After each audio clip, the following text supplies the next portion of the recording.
حضرت عمر فاروق رضی اللہ تعالی عنہ نے فرمایا، محتاجی اور غربت 6 چیزوں کی وجہ سے آتی ہے۔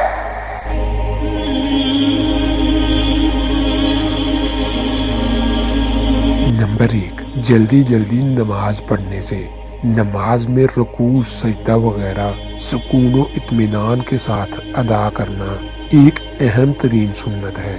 اگر نماز میں رکوع، سجدہ وغیرہ اطمینان کے ساتھ نہ ادا کیا جائے بلکہ کوے کے چونچ مارنے کی طرح جلدی جلدی ادا کیا جائے تو نماز ناقص و مکروہ ہوتی ہے اور نماز کا ثواب بھی گھٹ جاتا ہے۔ آدمی جب باقاعدہ وقت نکال کر نماز کے لیے مسجد آتا ہے تو اسے اچھی سے اچھی نماز پڑھنی چاہیے تاکہ نماز کا پورا ثواب ملے۔ محض چند منٹ بچانے کے لیے عدالت و جلد بازی کے ساتھ نماز پڑھ کر نماز ناقص کرنا اور کم ثواب پر راضی ہونا عقل مندی نہیں ہے۔ نمبر 2، کھڑے ہو کر رفع حاجت کرنے سے۔ کسی بھی انسان کا کھڑے ہو کر پیشاب کرنا حرام نہیں ہے، لیکن بیٹھ کر پیشاب کرنا سنت ہے، اس لیے کہ ام المؤمنین سیدہ عائشہ رضی اللہ تعالی عنہا فرماتی ہیں کہ جو تم سے یہ بیان کرے کہ نبی کریم صلی اللہ تعالی علیہ وسلم کھڑے ہو کر پیشاب کرتے تھے، تم اس کی تصدیق نہ کرو، کیونکہ آپ بیٹھ کر ہی پیشاب کرتے تھے۔ اس حدیث کو امام ترمذی نے روایت کیا ہے اور امام ترمذی نے فرمایا کہ یہ اس باب میں سب سے زیادہ صحیح حدیث ہے، اور اس لیے بھی کہ بیٹھ کر پیشاب کرنے میں زیادہ ستر پوشی ہوتی ہے اور اسی میں پیشاب کے چینٹوں سے زیادہ حفاظت ہوتی ہے، اور کھڑے ہو کر پیشاب کرنے کے سلسلے میں سیدنا عمر، علی ابن عمر اور زید بن ثابت رضی اللہ تعالی عنہم سے اجازت اور چوٹ منقول ہے، اس لیے کہ امام بخاری اور مسلم نے سیدنا حذیفہ رضی اللہ تعالی عنہ سے روایت کیا ہے۔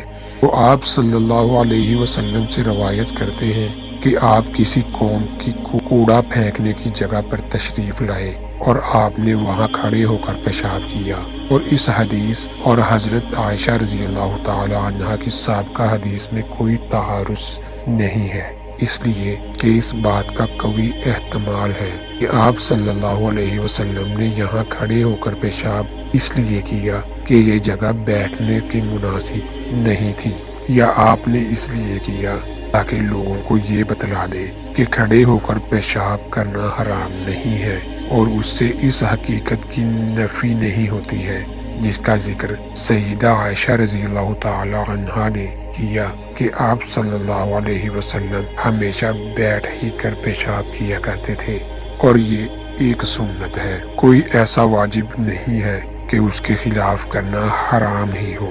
نمبر 3، کھڑے ہو کر پانی پینے سے۔ حضرت علی رضی اللہ تعالی عنہ کے پاس باب الرحبہ میں پانی لایا گیا تو انہوں نے کھڑے ہو کر پیا اور فرمایا کہ لوگوں میں سے بعض کھڑے ہو کر پانی پینے کو مکروہ سمجھتے ہیں، اور میں نے نبی صلی اللہ علیہ وسلم کو ایسا ہی کرتے دیکھا جس طرح تم نے مجھے کرتے ہوئے دیکھا۔ نمبر 4، منہ سے چراغ بجھانے سے۔ نمبر 5، دانت سے ناخن کاٹنے سے۔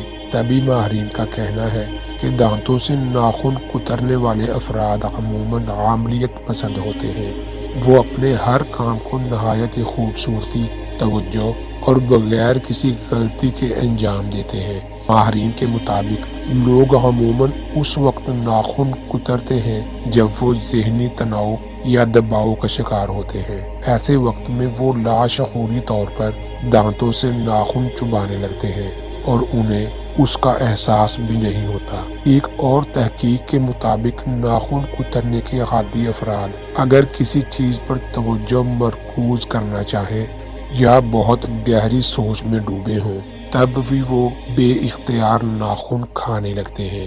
دانتوں سے ناخن کترنا دراصل نروس بیبٹ قرار دی جاتی ہے، یعنی دماغی الجھن اور پریشانی کے وقت اختیار کی جانے والی عادت۔ نمبر 6، دامن یا آستین سے ناک صاف کرنے سے۔ آستین یا قمیض کے دامن سے منہ یا ہاتھ صاف کرنا خلاف ادب ہے، اس سے احتراز کرنا چاہیے تاکہ اگر کر لیے تو گناہ نہیں ہوگا۔ ایک بدھو نے نبی اکرم صلی اللہ علیہ وسلم سے پوچھا، حشر میں حساب کون لے گا؟ آپ صلی اللہ علیہ وسلم نے فرمایا، اللہ۔ وہ خوشی سے جھوم اٹھا اور چلتے چلتے کہنے لگا، باخدا تب تو ہم سب نجات پا گئے۔ آپ صلی اللہ علیہ وسلم نے پوچھا، وہ کیسے؟ اس نے عرض کیا، یا رسول اللہ صلی اللہ علیہ وسلم، اللہ تعالی کریم ہے، اور کریم جب قابو پا لیتا ہے تو معاف کر دیتا ہے۔ وہ چلا گیا مگر جب تک نظر آتا رہا، حضور نبی کریم صلی اللہ علیہ وسلم اس کا جملہ دہرا کر فرماتے رہے، اس نے اپنے رب کو پہچان لیا، اس نے اپنے رب کو پہچان لیا۔ شکریہ۔